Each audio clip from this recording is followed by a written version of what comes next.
பிரியமானவர்களே, இயேசு கிறிஸ்துவின் இணையற்ற நாமத்தில் உங்களை வாழ்த்துகிறேன். இந்த மன்னாச்சுடைய டெய்லி பாட்காஸ்டை கேட்கிற உங்கள் ஒவ்வொருவரையும் கர்த்தர் ஆசீர்வதிப்பாராக. கலாத்தியர் 3வது அதிகாரம் 13வது வசனம் இப்படியாய் கூறுகிறது: மரத்திலே தூக்கப்பட்ட எவனும் சபிக்கப்பட்டவன் என்று எழுதியிருக்கிறபடி கிறிஸ்து நமக்காக சாபமாகி நியாயப்பிரமாணத்தின் சாபத்திற்கு நம்மை நீங்களாக்கி மீட்டு கொண்டார் என்பதாக. கிறிஸ்து நமக்காக சாபமானார். Jesus became a curse for us என்ற தலைப்பின் கீழ் இன்றைய மன்னாவை தியானிக்கப் போகிறோம்.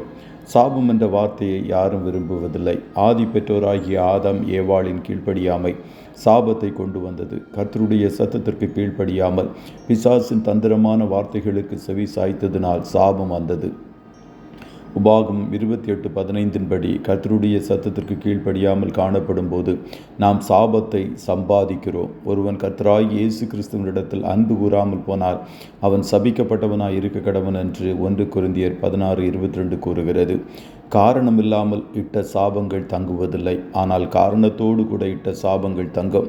விதவைகளை வேதனைப்படுத்தும் போது, திக்கற்ற பிள்ளைகள் அனாதைகளை அலட்சியம் பண்ணும்போது, ஏழைகளை நிந்திக்கும் போது, பூர்வ எல்லைக்குறிகளை மாற்றி அமைத்து எளியவர்களை அசட்டை செய்யும் போது, லஞ்சம் வாங்கி சம்பாதிக்கும் போது, நீதி நியாயங்களை புரட்டும் போது, கர்த்தருடைய வேலையை அசதியாய் செய்யும் போது சாபங்களை சம்பாதிக்கிறோம். சாபம் வேதனைகளை கொண்டு வரும். முட்களைப் போல குத்தும். பாடுகள், உபத்திரவங்கள், கஷ்டங்களுக்கு உட்படுத்தும். சாபம் தலைமுறைகளை தொடர்ந்து பிடிக்கும். எல்லாவித சாபங்களிலிருந்தும் உங்களை விடுதலையாக்குவதற்கு இயேசு சாபமானார். சாபத்திற்கு அடையாளமான முட்களையும் தன் தலையின் மேல் ஏற்றுக்கொண்டார். இயேசு முற்றிலும் பாவம் அறியாதவர். அவரை பிதாவாகிய தேவன் நமக்காக கல்வாரி சிலுவையில் பாவமாக்கினார். இயேசு உங்களுடைய அக்கிரமங்கள், மீறுதல்கள் எல்லாவற்றையும் சிலுவையில் சுமந்து நித்திய மீட்பை உண்டு பண்ணினார். உங்களை மீட்டெடுப்பதற்கு தம்மையே கிரயமாய் கொடுத்தார். சிலுவையில் உங்களுக்காக உயர்த்தப்பட்ட இயேசுவை நோக்கி பாருங்கள். இஸ்ரவேல் ஜனங்கள் தேவனுக்கு மோசேக்கு விரோதமாக பேசி, நாங்கள் வனாந்திரத்திலே சாகும்படி நீங்கள் எங்களை எகிப்து தேசத்திலிருந்து வரப்பண்ணினது என்ன? இங்கே அப்பமும் இல்லை, தண்ணீரும் இல்லை. இந்த அற்பமான உணவு எங்கள் மனதிற்கு வெறுப்பாய் இருக்கிறது என்றார்கள். அப்பொழுது கர்த்தர் கொள்ளிவாய் சர்ப்பங்களை ஜனங்களுக்குள்ளே அனுப்பினார். அவைகள் ஜனங்களை கடித்ததினால் இஸ்ரவேலருக்குள்ளே அநேக ஜனங்கள் செத்தார்கள். அதனால் ஜனங்கள் மோசேயினிடத்தில் போய், நாங்கள் கர்த்தருக்கும் உமக்கு விரோதமாய் பேசினதினாலே பாவம் செய்தோம். சர்ப்பங்கள் எங்களை விட்டு நீங்கும்படி கர்த்தரை நோக்கி விண்ணப்பம் பண்ண வேண்டும் என்றார்கள். மோசே ஜனங்களுக்காக விண்ணப்பம் பண்ணினார். அப்பொழுது கர்த்தர் மோசேயை நோக்கி, நீ ஒரு கொள்ளிவாய் சர்ப்பத்தின் உருவத்தை செய்து அதை ஒரு கம்பத்தின் மேல் தூக்கி வை. கடிக்கப்பட்டவன் எவனோ அவன் அதை நோக்கி பார்த்தால் பிழைப்பான் என்றார். அப்படியே இஸ்ரவேல் ஜனங்கள் நோக்கி பார்த்து பிழைத்தார்கள். சிலுவையில் உயர்த்தப்பட்ட இயேசுவை நோக்கி பார்த்து மனம் திரும்பி அவருடைய இரத்தத்தால் பாவங்களற கழுவப்பட்டு ரட்சிக்கப்பட்டு அவருடைய பிள்ளைகளாய் மாறுவது தான் சாபங்களிலிருந்து விடுபடுவதற்கு ஒரே வழி. என்னை நோக்கி பார்த்து பிழைத்துக் கொள்ளுங்கள் என்று ஆண்டவர் கூறுகிறார். பூமியின் எல்லை எங்கும் உள்ளவர்களே, என்னை நோக்கி பாருங்கள், அப்பொழுது ரட்சிக்கப்படுவீர்கள். நானே தேவன், வேறொருவர் இல்லை என்று ஏசாயா 45:22 கூறுகிறார்.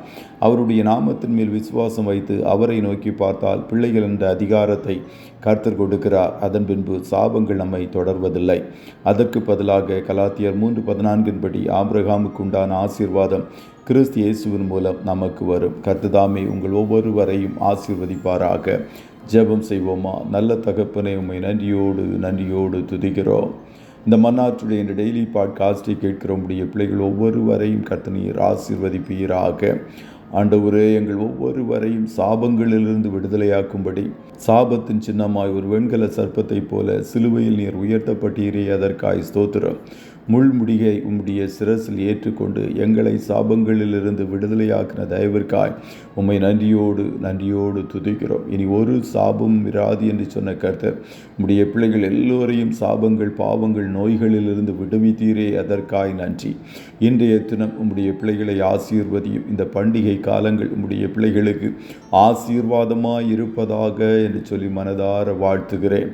ஆட்டுக்குட்டியானவருடைய இரத்தத்தை ஒவ்வொருவர் மேலும் நன்மையானவைகளை பேசுகிற இயேசுவின் இரத்தம் இவர்கள் ஒவ்வொருவருக்கும் நன்மையான ஈவுகளை பேசுவதாக.